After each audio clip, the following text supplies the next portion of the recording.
तो बताओ कौन सा पढ़ना है हमें।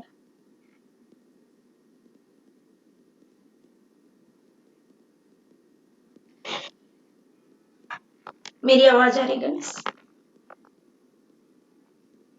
यस मैम, आ रही है। हाँ, निकाल लिया तो बताओ कौन सा पढ़ना है।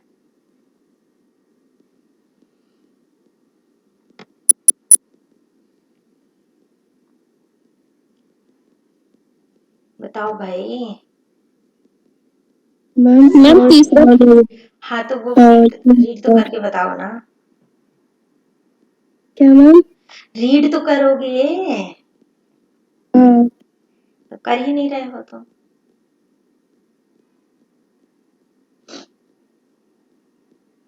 रीड करोगे तभी तो तुम्हें समझाऊंगी। Yes ma'am. पढ़ो, कौन पढ़ेगा? सब एक दूसरे का वेट कर रहे हैं। कोई भी तो पढ़ सकता है। पढ़ो। मैम मैं रीड कर लेती, लेकिन आप कह रही थी मेरी वॉइस ब्रेक होती है तो। तो ये थोड़ी मैंने कहा हमेशा होगी, उस दिन हो रही थी, आज तो नहीं हो रही। तुम भी ना, ब्रेक होती है तो अब ये मतलब थोड़ी कि हमेशा ही होगी, ये तो नेट की प्रॉब्लम थी।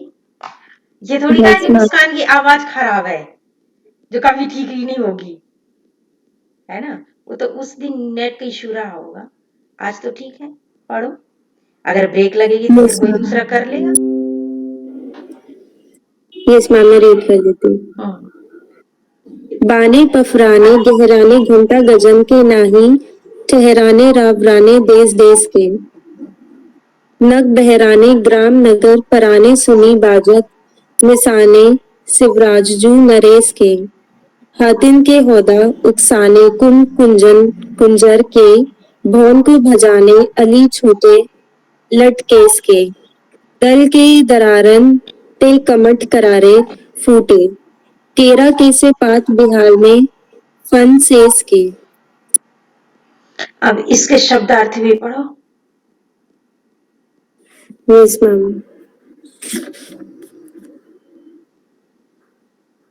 मैम लिखती हूँ।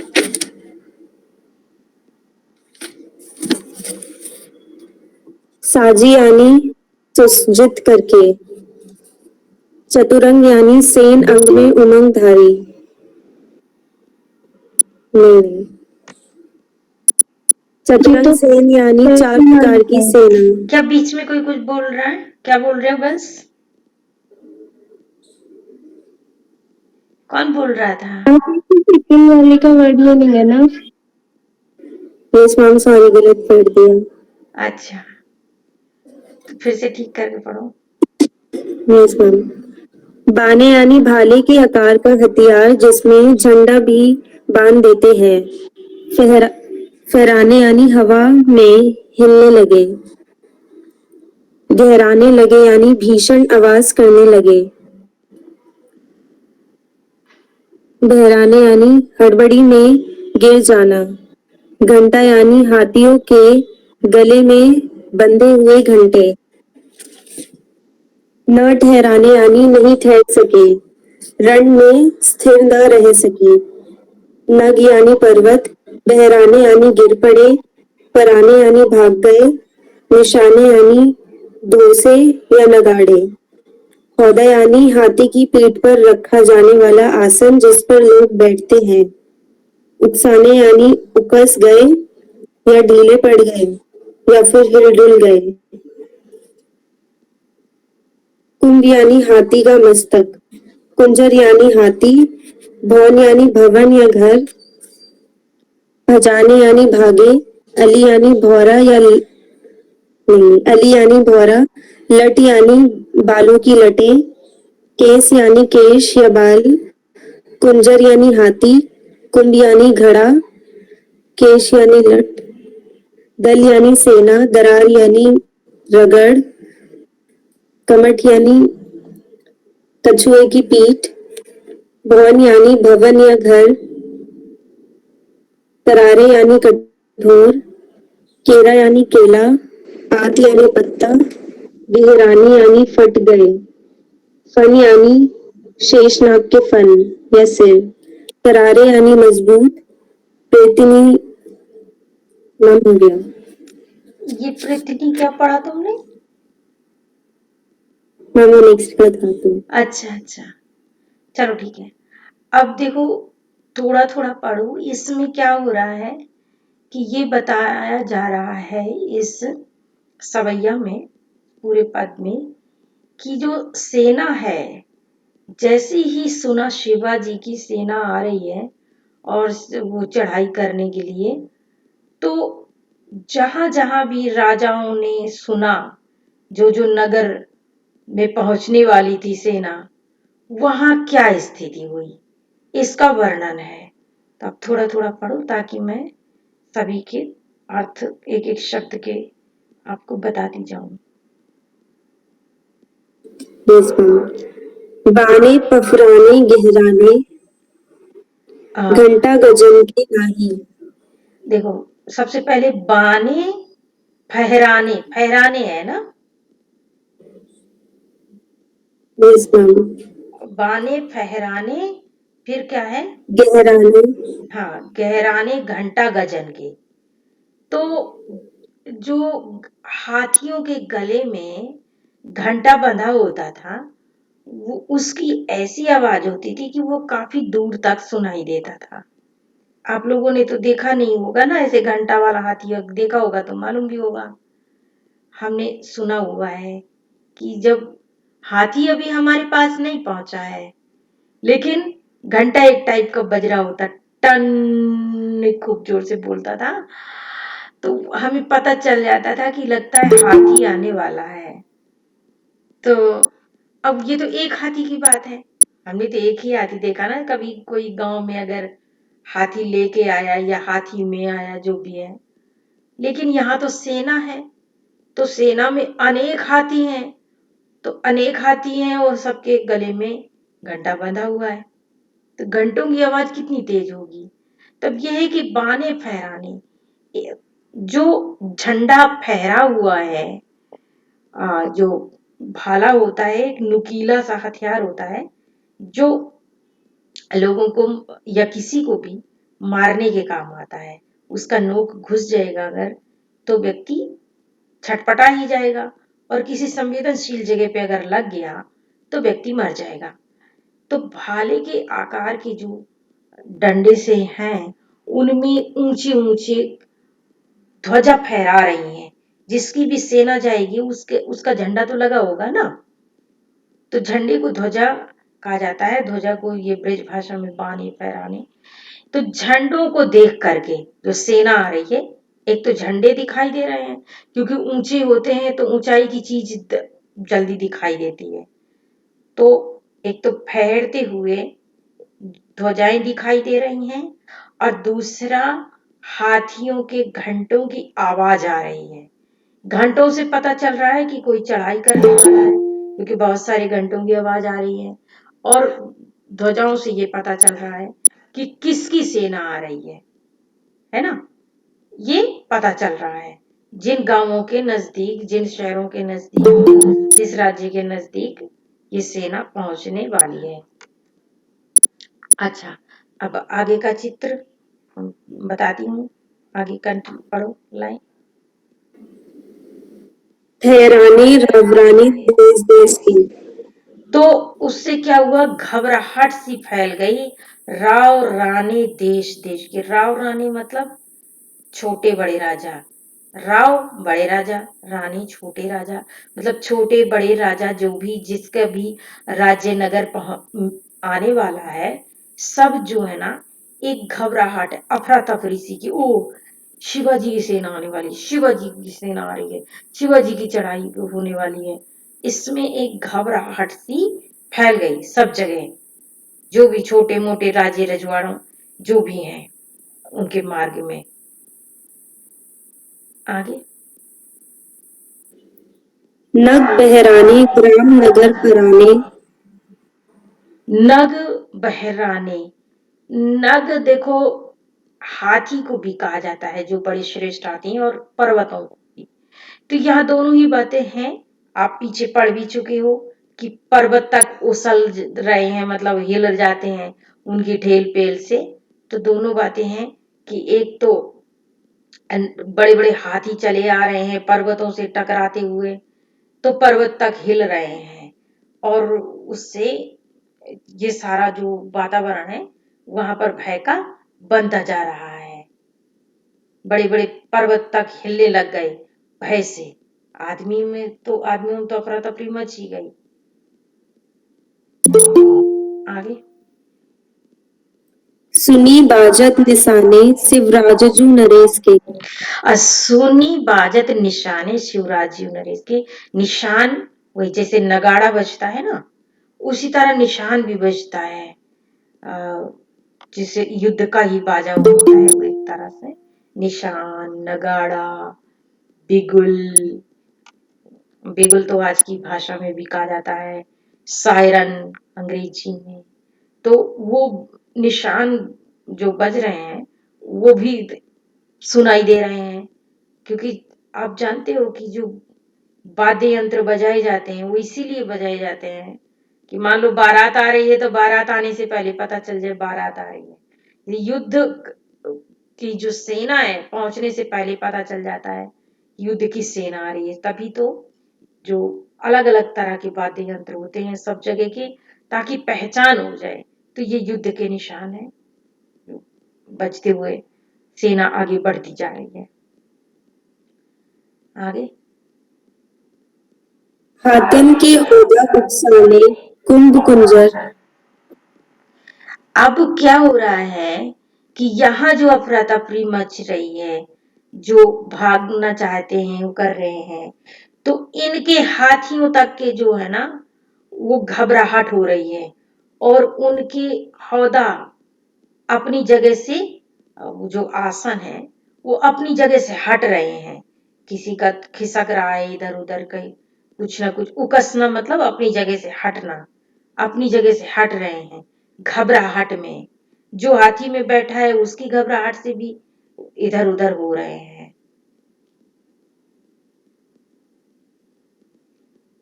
और के भवन को भजाने अली छूटे लट केस के। और जो स्त्रियां हैं वो घबराहट से घर के बाहर की तरफ को भाग रही हैं, और उनकी जो केश हैं, बाल हैं, वो खुल गए हैं, और खुल करके लट की तरह बिखर गए हैं। खुले बालों को लट बोलते हैं ना। तो बाल खुल गए हैं घबराहट से और जल्दी जल्दी भागने से, सब करने से। तो ये सब घबराहट का चित्र खींचा जा रहा है, क्योंकि लोग भाग जाना चाहते हैं ना यहाँ से, इससे पहले कि सेना आए और उनको मारना शुरू करे। आगे। दल के दरारन ते कमट करारे फूटी। कमठ कछुए को कहते हैं, और कछुए की जो पीठ होती है ना वो कहते हैं कि इतनी कठोर होती है कि चाहे तुम कितना भी बड़ा पत्थर मार दो, घन मार दो, कुछ कर दो, वो पीठ जो है ना टूटती नहीं है। तो अब इनकी जो घबराहट का, जो अफरा तफरी का माहौल है, उसको बताने के लिए कवि एक अतिशयोक्ति कह रहा है कि कछुए की पीठ में भी दरार पड़ गई। मतलब वो पीठ जो इतनी कठोर मानी जाती है कि किसी भी आघात करने वाले यंत्र से टूटती नहीं है, उसमें भी दरार पड़ गई। ठीक है। Yes ma'am. और दूसरा ये भी रहता है कि अपनी मान्यता ये भी है ना कि ये जो पृथ्वी है, कोई कहता है कि कछुआ की पीठ पे रखी है और कोई कहता है शेषनाग की फन पे रखी है। तो जो सेना आ रही है और उसे पर्वत तक हिलने लग गए हैं, तो मतलब पृथ्वी भी हिल रही है। तो उस घबराहट से भी कछुए की पीठ में दरार पड़ गई। कहने का मतलब यही है कि उस सेना का जो भय है, जो खौफ है, वो इतना जबरदस्त है कि सब जगह भय व्याप्त हो रहा है जहां पे पहुंचने वाली है। इतनी मारक सेना है। कि जहां जाती है वो विध्वंस हो जाता है, तो उसका डर। आगे।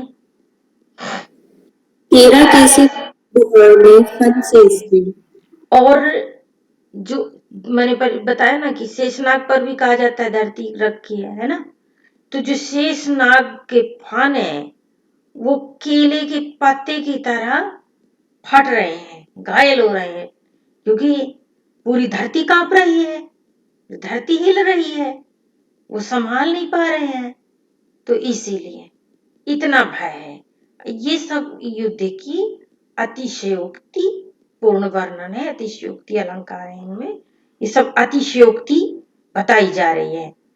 लोगों में भय व्याप्त होना कि स्त्रियां जब जल्दी जल्दी आदमी लोग भागना चाहते हैं तो उनके हाथियों के औधे उछल रहे हैं और वो घबरा रहे हैं, इधर के उधर भाग रहे हैं, वो हो रहे हैं। स्त्रियां घबराहट में जल्दी जल्दी भाग रही हैं तो बाल खुल रहे हैं। ये सब तो स्वाभाविक हो सकता है, लेकिन इसके बाद फिर कछुए के पीठ तक में दरार पड़ जाना, शेषनाग के फनों का घायल हो जाना, कुचल जाना, केले के पत्ते की तरह, जो कि केले का पत्ता बहुत मुलायम होता है उसकी तरह हो जाए, मतलब जो फट जाना, तो ये सब इस सेना की और शिवाजी की वीरता की प्रशंसा में अतिशयोक्तिपूर्ण वर्णन है। आगे। मैम बस इतना ही था। तो ये पूरे पद में यही था कि जो सेना यहां से चल के गई है, अब उस सेना को आते देख करके अब पता कैसे चल रहा है, एक तो ध्वजा फहरा रही हैं वो दिख रही हैं, हाथियों के घंटों की आवाजें आ रही हैं, और युद्ध मारू बाजा जो निशान बज रहे हैं वो सुनाई दे रहे हैं। इस सब से लोगों के अंदर इतनी घबराहट फैल गई है कि लोग वहां से भागने लग गए हैं, उनके हाथियों के औधा बिगड़ रहे हैं और वो जल्दी से भाग जाना चाहते हैं। स्त्रियां जल्दी जल्दी निकल के भाग रही हैं, फिर उनके केश तक खुल करके बिखर रहे हैं।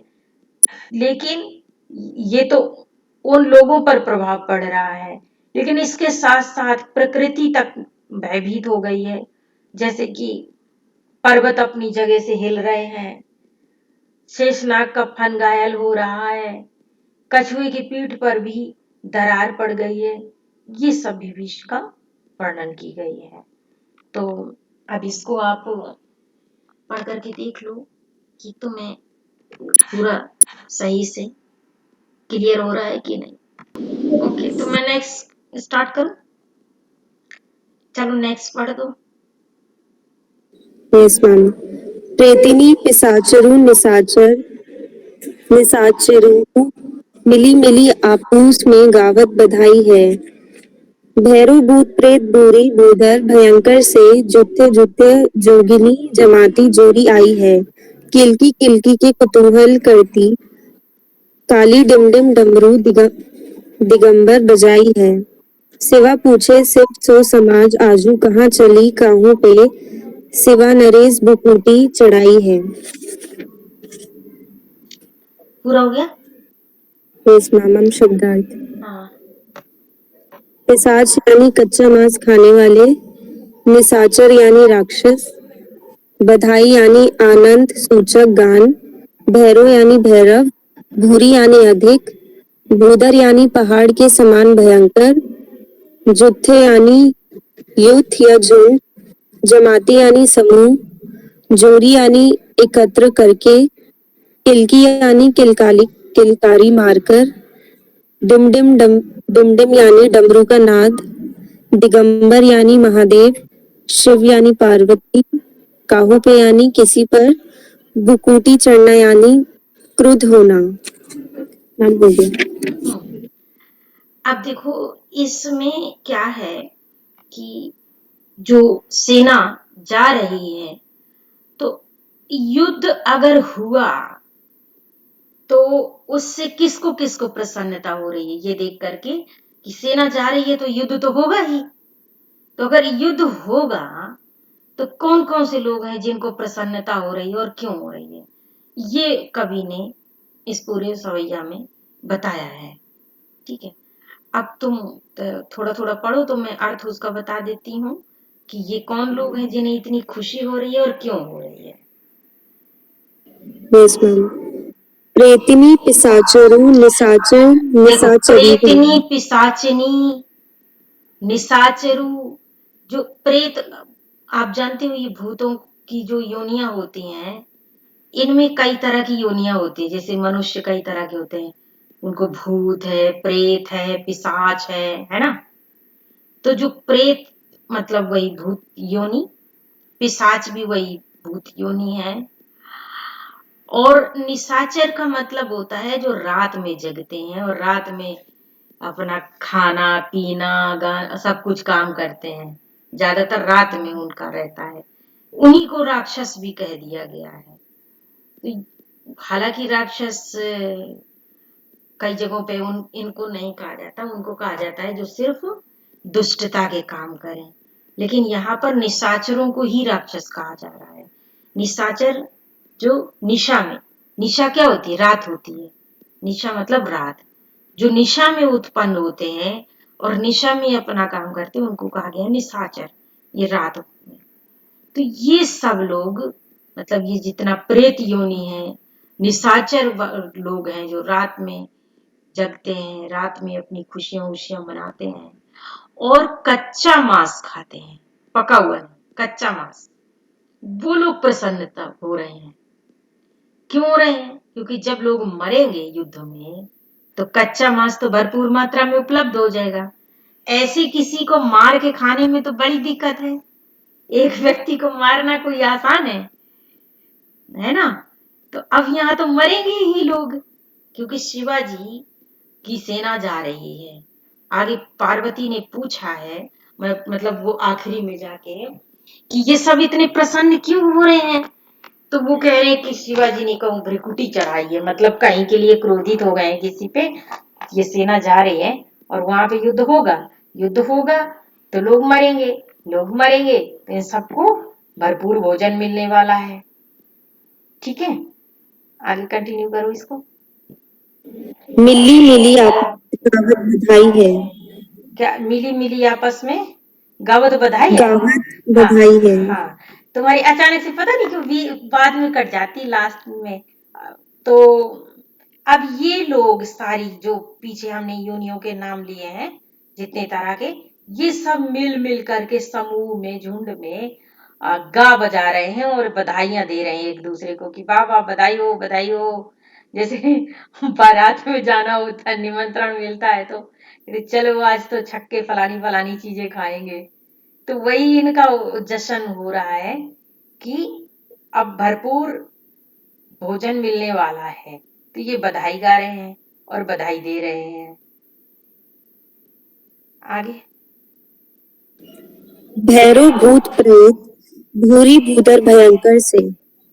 अब भैरव भी एक तरह से वही है, देवता भी कहते हैं, लेकिन वो भूतों के ही देवता हैं। और भैरव मेरे ख्याल से शंकर जी को भी कहा जाता है, तो वो भी तो भूतनाथ ही हैं, है ना। तो ये सब वही हैं। आगे, जुथ जुथ जोगिनी जमाती जोरी आई है। जूथ जूथ मतलब झुंड में जुड़ जुड़ करके जोगनिया, जोगनिया भी उन्हीं वही है जो प्रेतनिया भूतनिया, कई तरह की इनकी योनियां होती हैं, जो कि मैंने तुम्हें बताया ही है। जैसे कहते हैं ना शंकर जी के इतने प्रकार के गण, तो ये एक एक गण के नाम होते हैं। कोई जोगी है, कोई जोगनिया है, कोई भूतनिया, कोई प्रेतनिया, पिशाचिनिया, सब इन लोगों के नाम हैं। जो कोई भस्म लगाए होता है तो कुछ कहलाता है, कोई किसी तरह का होता है तो कुछ कहलाता है। अब इनके चित्र वित्र पे कौन वर्णन करे, लेकिन है सब ये इसी योनि के, जो मरघट और घट में रहने वाले, मांस वास खाने वाले। आगे, किलकी को कुतूहल करती काली। खिलकी खिलकी मतलब खिलखिला के हंसना, हंस रहे हैं और कौतूहल कर रहे हैं। मतलब प्रसन्न हो रहे हैं, आश्चर्यचकित भी हो रहे हैं कि वाह वाह वाह, कितनी देर है, कितना जल्दी युद्ध हो। क्योंकि उन्हें तो अपने भोजन से मतलब, मरेगा कौन, उनको क्या है, उनके लिए तो उत्सव है। आगे। डिम डिम डमरू दिगंबर बजाई है। और प्रसन्नता से उनका तो, इन भूतों का तो वाद्य यंत्र डमरू है ना, शिव जी डमरू ही बजाते हैं। तो डमरू बजा बजा करके उत्सव मना रहे हैं। जो कोई डमरू सुन रहा है वो भी जुड़ जुड़ के आ रहे हैं सब, कि चलो चलो क्या बात है, देखें। आगे। शिवा पूछे तिब सो समाज आजू कहाँ चली। हम्म। काहू पे शिवा नरेश भुकुटी चढ़ाई है। तो ये मैंने आपको वहीं पे बता दिया था, है ना, कि यस मैम। पार्वती ने पूछा कि ये सब इतने प्रसन्न क्यों हो रहे हैं, क्या बात है। तो उन्होंने बताया कि शिवाजी जो है ना किसी पर क्रोधित हुए हैं, और वो युद्ध कर के लिए जा रहे हैं, इसीलिए तो इनका सबका जो है ना दावत होने वाली है, इसीलिए प्रसन्न हो रहे हैं। तो मेन बात ये है कि इस पद की खास विशेषता यही है कि कवि ने युद्ध के उपरांत, यूं तो विनाश होता है, चारों तरफ त्राही त्राही होती है, लेकिन जैसे कौवे हैं, गिद्ध हैं, और जो हमारी कल्पना में अगर जो कोई सच मानता है अगर, तो ये जो भूत हैं, प्रेत हैं, और जिन्हें भी इस तरह का जिनका खाद्य पदार्थ है, तो वो सब प्रसन्न हो रहे हैं, क्योंकि उनके लिए ये एक उत्सव और आयोजन की तरह है कि हमें अब भरपूर मिलेगा। क्योंकि वैसे तो ये भूखे रहेंगे, रहते हैं, नहीं मिल पाता है, लेकिन अगर कहीं युद्ध हो रहा है तो इनके लिए वो खुशी की बात है। तो वो दिखाया है इसमें कि युद्ध के उपरांत भी, जो युद्ध होने से कौन सी योनियां हैं जिनको प्रसन्नता होती है।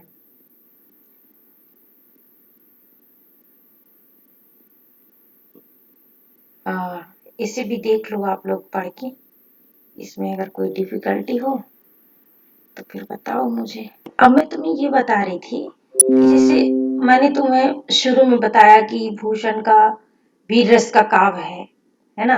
तो वीर रस में भी अलग अलग तरह के थोड़े रस होते हैं। जैसे शुरू में जो दो थे, उसमें तो वीर रस था, लेकिन युद्ध के ही से संबंधित, अब जो पिछला पढ़ा था हमने इससे पहले, जिसमें कमठ वगैरह का वर्णन था, उसमें भयंकर रस था, क्योंकि भयभीत करने वाली बातें थी, है ना। इसमें रौद्र रस है, नहीं सॉरी, जुगुप्सा, जुगुप्सा रस है, उसमें रौद्र रस है, जिसमें भयभीत करने वाली बातें थी। और इसमें जुगुप्सा, जुगुप्सा का मतलब होता है कि जिससे तुम मुंह बना लो, मुंह सिकोड़ लो, घृणा हो जाए। अब जैसे उनको मांस खाएंगे, लहू पिएंगे, ऐसी बातें तुम्हें सुन के अच्छी नहीं लगेंगी, तुम्हारा तो मुंह बनेगा, है ना, अजीब सा, घृणा सी होगी कि नहीं। अरे यस रिस्पॉन्स। मैम। हाँ, तो इस ऐसे में इसको बोलते हैं जुगुप्सा रस, है ना। और उसमें बोलेंगे उसको रौद्र रस, क्योंकि उस रौद्र मतलब क्रोध वाला, भयभीत हो जाना, डर, डर सा पैदा होता है। तो ये भी नोट कर लो, पिछले वाले के लिए भी और इसमें, इसमें जुगुप्सा है।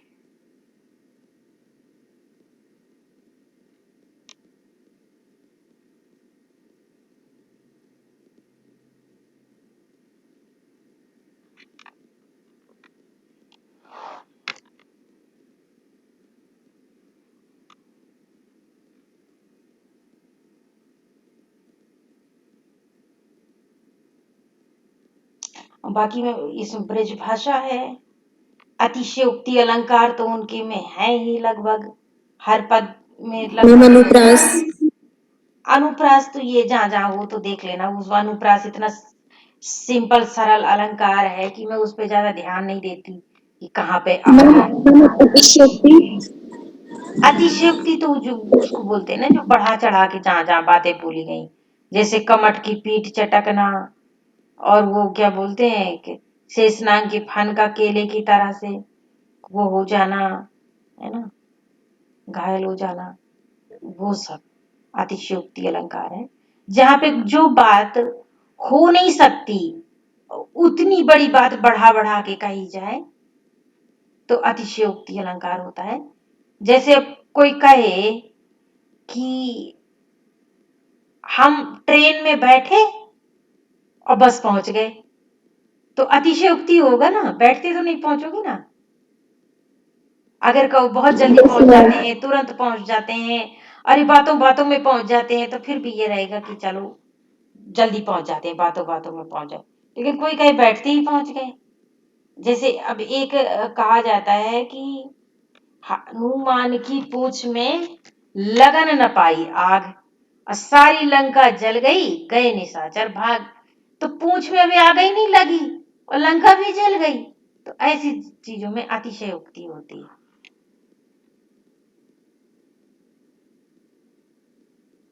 जो बहुत बढ़ा चढ़ा के कही जाती है।